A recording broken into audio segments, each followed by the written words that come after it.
وعلیکم السلام ورحمۃ اللہ وبرکاتہ۔ اللہ رب العالمین آپ کو جزائے خیر عطا فرمائے اور خیر و عافیت میں رکھے۔ آپ کا سوال یہ تھا کہ گھوڑا کا شریعت اسلامیہ میں کیا حکم ہے، کیا اس کا کھانا حلال اور جائز ہے؟ دلائل کی روشنی میں اس کی وضاحت کریں۔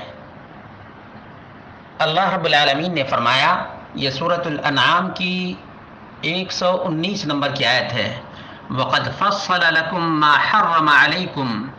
اللہ رب العالمین نے تمہارے لیے حرام کردہ چیزوں کی تفصیل بیان کر دی ہے،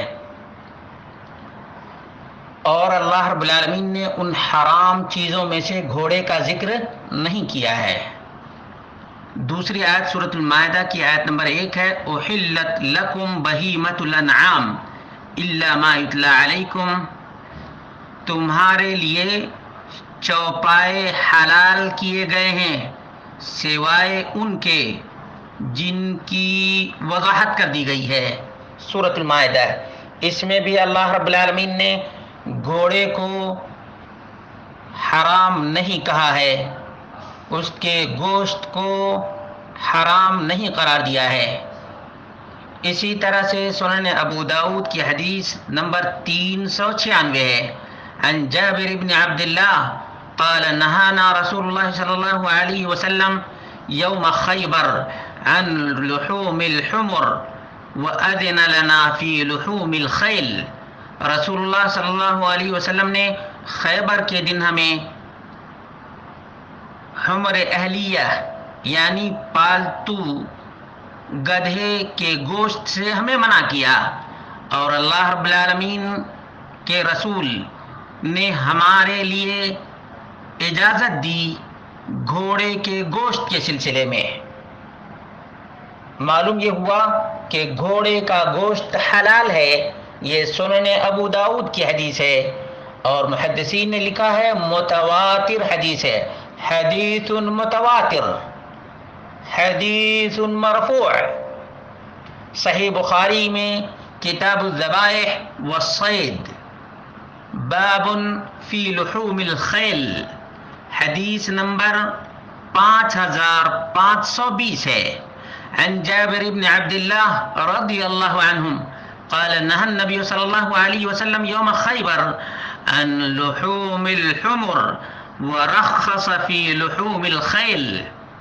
رسول اللہ صلی اللہ علیہ وسلم نے خیبر کے دن گدھے کے گوشت سے منع کیا ہے، حرام قرار دیا، اور گھوڑے کے گوشت کے سلسلے میں رسول اللہ صلی اللہ علیہ وسلم نے رخصت دی۔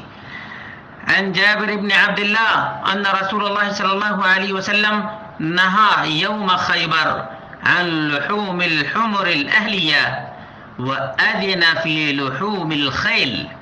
خیبر کے دن اللہ کے رسول صلی اللہ علیہ وسلم نے پالتو گدھے کے گوشت سے منع فرمایا، اور گھوڑے کے گوشت کے سلسلے میں رسول اللہ صلی اللہ علیہ وسلم نے اجازت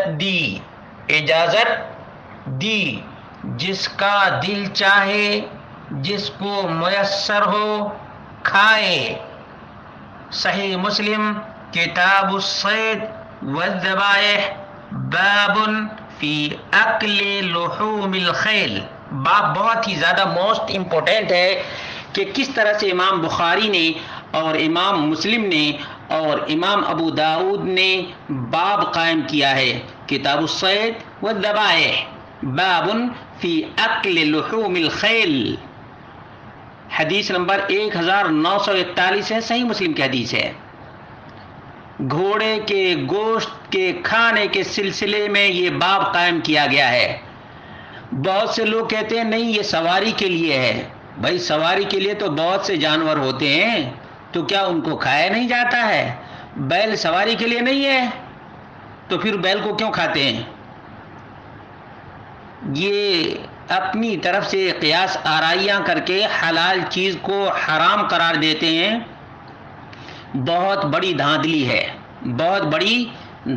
ہے، اور یہ قیاس کے ذریعے سے قرآنی آیات کی تخصیص کے قائل ہیں، جبکہ ان کے اکابر اس کے قائل نہیں تھے کہ کوئی آدمی قرآنی آیات کے عموم کو خاص کر دے۔ اگرچہ اللہ رب العالمین نے والخیل والبغال والحمیر لترکبوها وزینہ، زینت کے لیے اور سواری کے لیے ذکر کیا ہے، لیکن سواری اور زینت سے یہ لازم نہیں آتا کہ گھوڑے کا گوشت حرام ہو جائے۔ سواری بھی کر سکتے ہیں، زینت کے طور پر بھی رکھ سکتے ہیں، اور اسی طرح سے جس کو سستا لگے گھوڑے کا گوشت وہ کھائے، جس کا دل مانے وہ کھائے، جس کا دل نہ مانے اس کے اوپر کوئی زور زبردستی اور لازمی نہیں ہے۔ یہ بات سمجھنے کی ضرورت ہے۔ اللہ رب العالمین سے دعا کرتے ہیں کہ اللہ رب العالمین ہم سب کو ان مسائل میں جن کا ذکر اللہ اس کے رسول نے کر دیا ہے ان میں قیاس آرائیاں نہ کریں، بلکہ بلا چوں اور چرا وَيُسَلِّمُوا تَسْلِيمًا وَيُسَلِّمُوا تَسْلِيمًا۔ اطاعت رسول کا تقاضا یہ ہے کہ جس کو رسول اللہ صلی اللہ علیہ وسلم نے حلال قرار دیا اسے حلال مانا جائے۔ حلال ہے اللہ کی کتاب میں، رسول اللہ صلی اللہ علیہ وسلم کی سنت متواترہ میں۔ اس لیے مسلمانوں، اللہ کے رسول صلی اللہ علیہ وسلم کی اطاعت اور فرما برداری کرو۔